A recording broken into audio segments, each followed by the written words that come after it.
अजय माखन जी, अशोक गहलोत जी,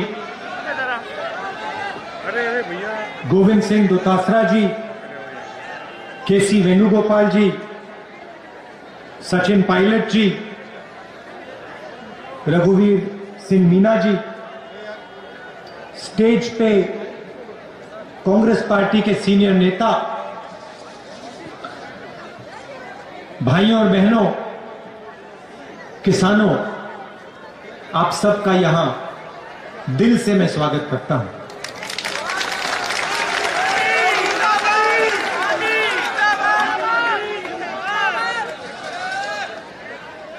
कल मैंने पार्लियामेंट में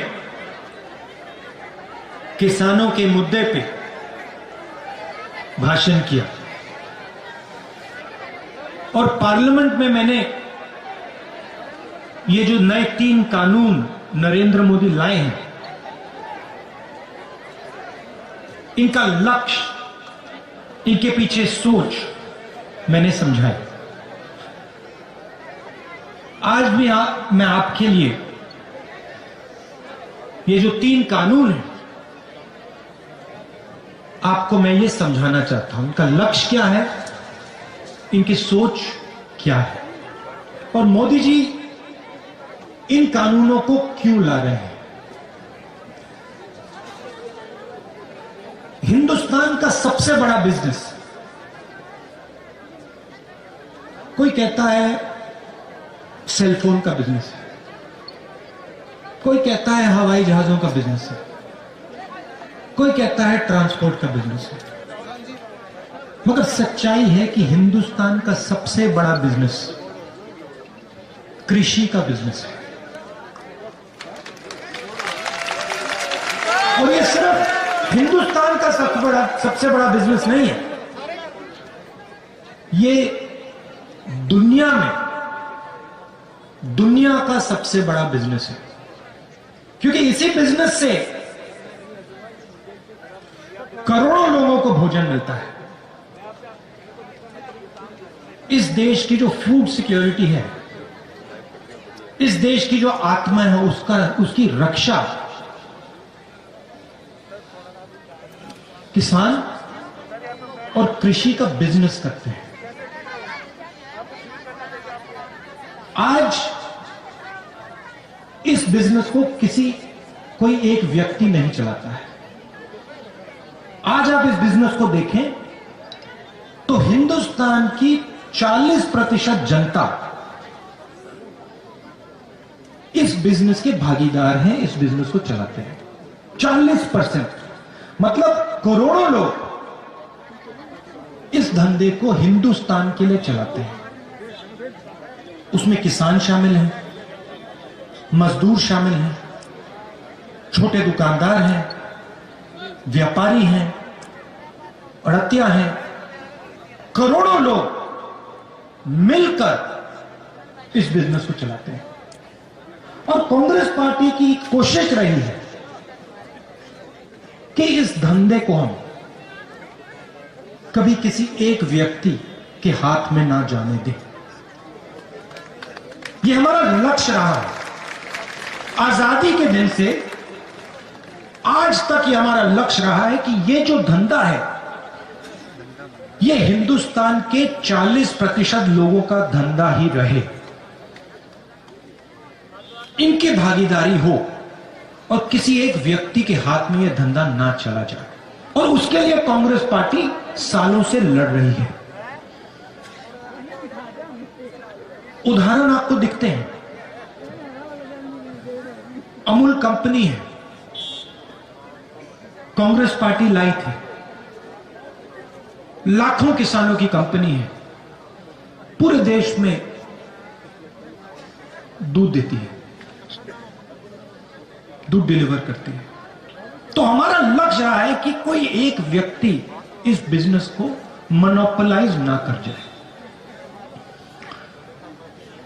अब बात करते हैं 3 कानूनों की। 3 कानून क्या है? पहला कानून कहता है उसको आप अच्छी तरह सुनिए, क्योंकि यह आपको मीडिया में नहीं सुनाई देगा। बहुत सरल चीज है, मुश्किल नहीं है, मगर मीडिया नहीं समझाएगा। क्योंकि जो लोग, सुनिए अच्छी तरह सुनिए, क्योंकि जो लोग कृषि के बिजनेस को छीनना चाहते हैं, मीडिया उन्हीं का है।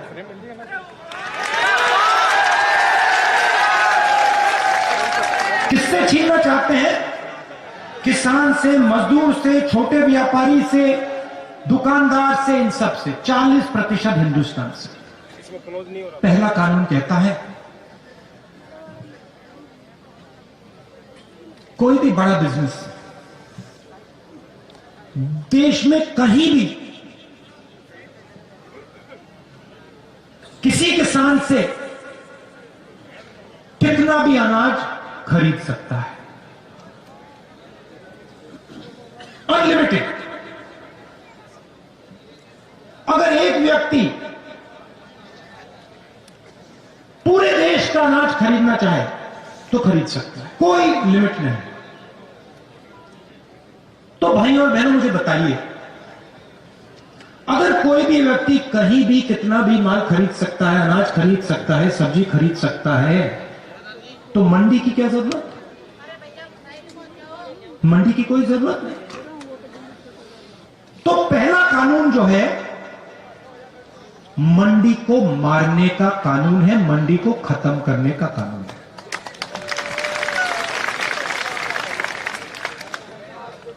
दूसरा कानून कहता है कि कोई भी उद्योगपति कितनी भी सब्जी, कितने भी अनाज, कितना भी फल कितनी भी देर के लिए स्टोर कर सकता है, रख सकता है, कोई लिमिट नहीं। अगर एक व्यक्ति के पास कंपनी हो, वो पूरे देश के गन्ने को स्टोरेज में रख सकता है। मतलब यह व्यक्ति जो पूरे देश में स्टोरेज कर सकता है, वो दाम को कंट्रोल कर पाएगा। बात समझिए, आज क्या होता है? आज अनाज मंडी में बिकता है, जमाखोरी कोई नहीं कर सकता, कानून के खिलाफ है। जैसे ये दूसरा कानून लागू होगा, हिंदुस्तान में अनलिमिटेड, बिना लगाम जमाखोरी चालू हो जाएगी। कौन करेंगे? हिंदुस्तान के सबसे अमीर अरबपति लोग। अब क्या होगा? किसान जाएगा अपना माल बेचने, उसके सामने कौन खड़ा होगा? छोटा व्यापारी नहीं, मंडी नहीं मिलेगी। हिंदुस्तान के सबसे अमीर उद्योगपति उसके सामने खड़े होंगे।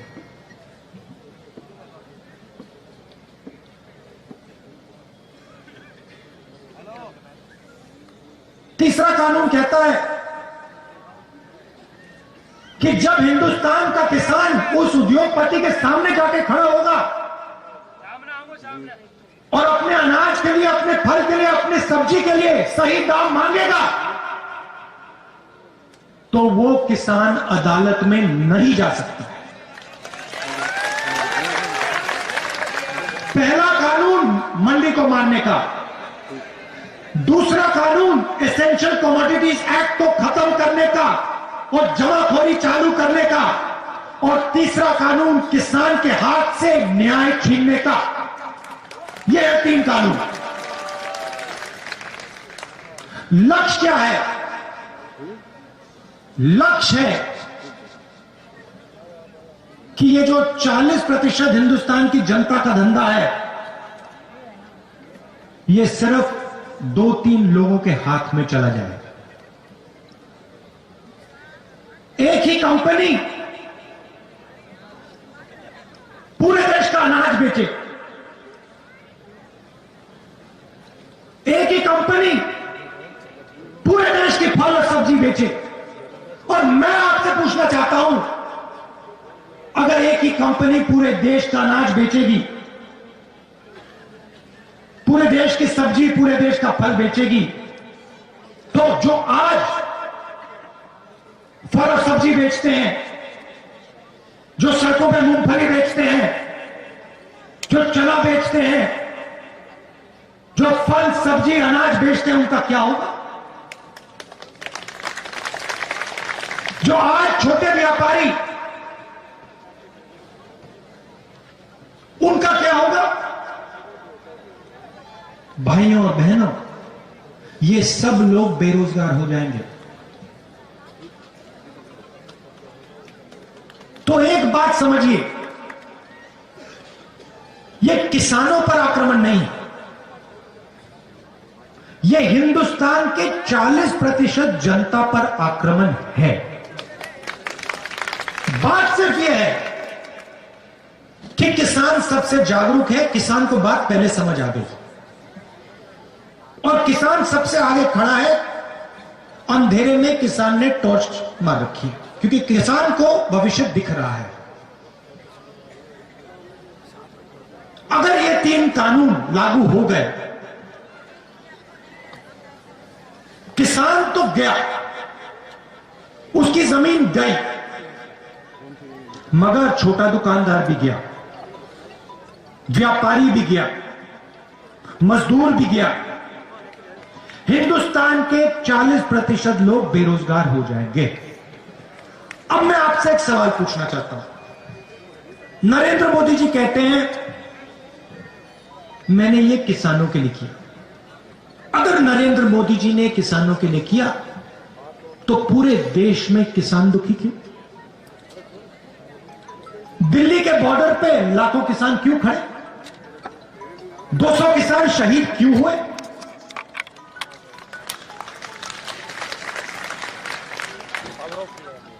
तो ये किसानों के लिए तो नहीं किया,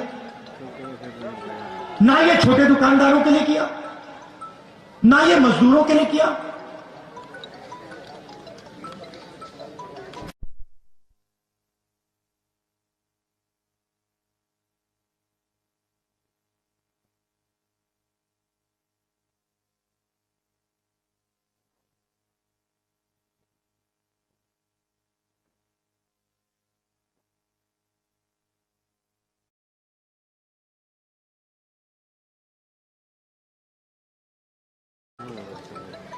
इन 4 लोगों के लिए हो रहा है।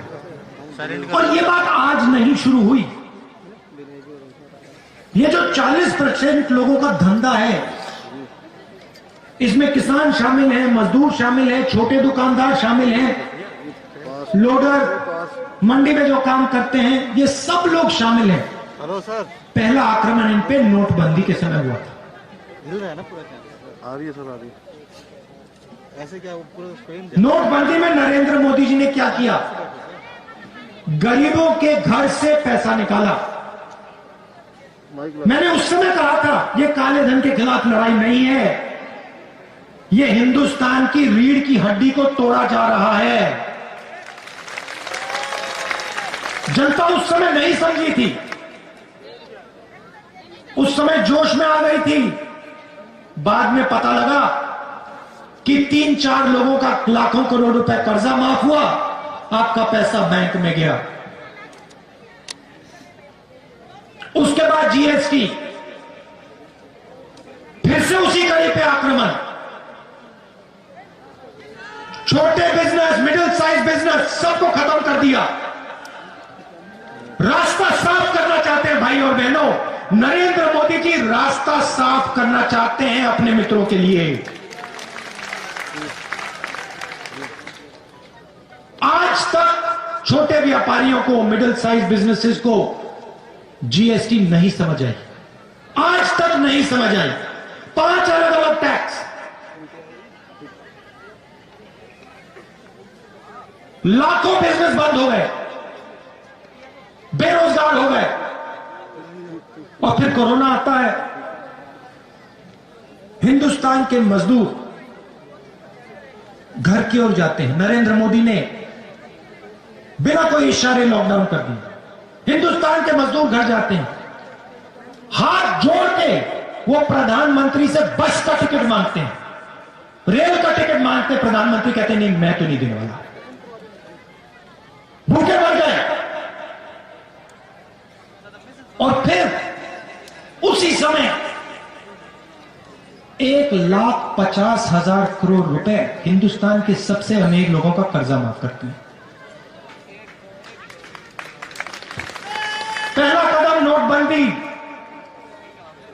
दूसरा कदम जीएसटी, तीसरा कदम कोरोना और अब चौथा कदम 3 नए कानून। लक्ष्य हिंदुस्तान के 40% लोगों का जो धंधा है उनसे छीनना। और होगा क्या? और वो आपको दिख रहा है। इस देश में रोजगार कौन देता है? इस देश में रोजगार हिंदुस्तान के सबसे बड़े उद्योगपति, 2-3 उद्योगपति नहीं देते हैं। इस देश में रोजगार किसान देता है। इस देश में रोजगार छोटा व्यापारी देता है। इस देश में रोजगार स्मॉल और मीडियम बिजनेस देते हैं। उनको आपने जान से मार दिया, खत्म कर दिया। और आज पूरा देश देख रहा है बेरोजगारी फैलती जा रही है, फैलती जा रही है। और नरेंद्र मोदी हर रोज कोई ना कोई नया बहाना बनाते हैं। Make in India, skill India, पता नहीं क्या क्या क्या क्या बोलते रहते हैं। आपने पार्लियामेंट में उनका चेहरा देखा होगा। कहते हैं हम किसानों से बात करना चाहते हैं। बात किस बात की? क्या बात करना चाहते हैं आप? इस कानून को आप खत्म कीजिए, रद्द कीजिए। किसान आपसे बात करने को तैयार है। आप पहले जो उसका है उससे छीन रहे हो, उसकी जमीन छीन रहे हो, उसका भविष्य छीन रहे हो, और फिर उसे कह रहे हो बात करेंगे। बात किस बात की? कोई बात करने की जरूरत नहीं है। पहले आप कानून वापस लीजिए, फिर जितनी बात आपने किसानों से करनी है, मजदूरों से करनी है, आप करिए। तो मैं यहां इसलिए आया हूं, मैं ये बताने आया हूं कि ये सिर्फ किसान का मुद्दा नहीं है, ये गरीबों का मुद्दा है। ये जो सिस्टम है, कृषि का सिस्टम, मंडी, एमएसपी, एसेंशियल कमोडिटीज एक्ट, ये सब, ये सिस्टम आपकी रक्षा करता है।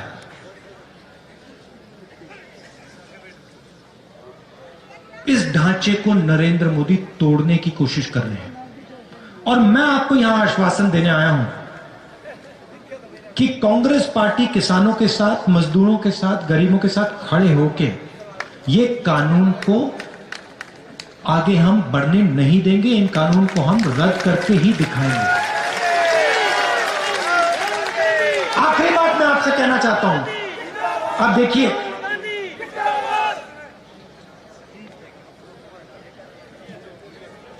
चाइना हिंदुस्तान की जमीन के अंदर आया। हजारों किलोमीटर जमीन चीन की सेना ने हिंदुस्तान से छीनी। हमारे जवानों को शहीद किया। और कल लोकसभा में, राज्यसभा में डिफेंस मिनिस्टर आते हैं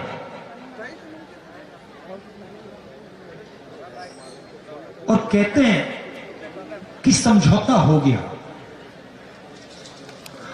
और समझौता किस बात का हुआ? समझौता यह हुआ कि नरेंद्र मोदी जी की सरकार ने हिंदुस्तान की पवित्र जमीन चाइना को पकड़ा दी।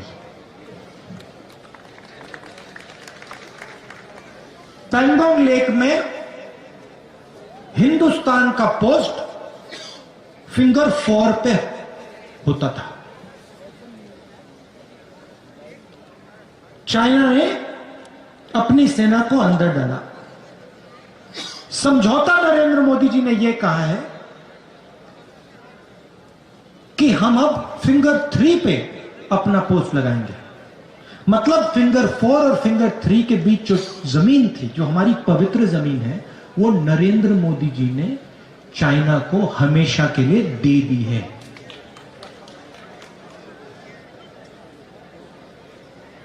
चाइना के सामने खड़े नहीं होंगे, किसानों को धमकी देंगे, किसानों को मारेंगे, पीटेंगे, दीवार बनाएंगे और चाइना को हिंदुस्तान की जमीन देंगे। यह नरेंद्र मोदी जी की सच्चाई है।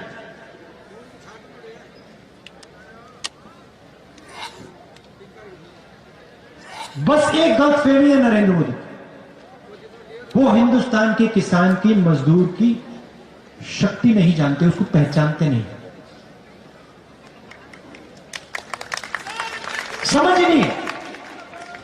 किसान, मजदूर, छोटा दुकानदार, छोटा व्यापारी अब नरेंद्र मोदी को अपनी शक्ति दिखाने जा रहा है।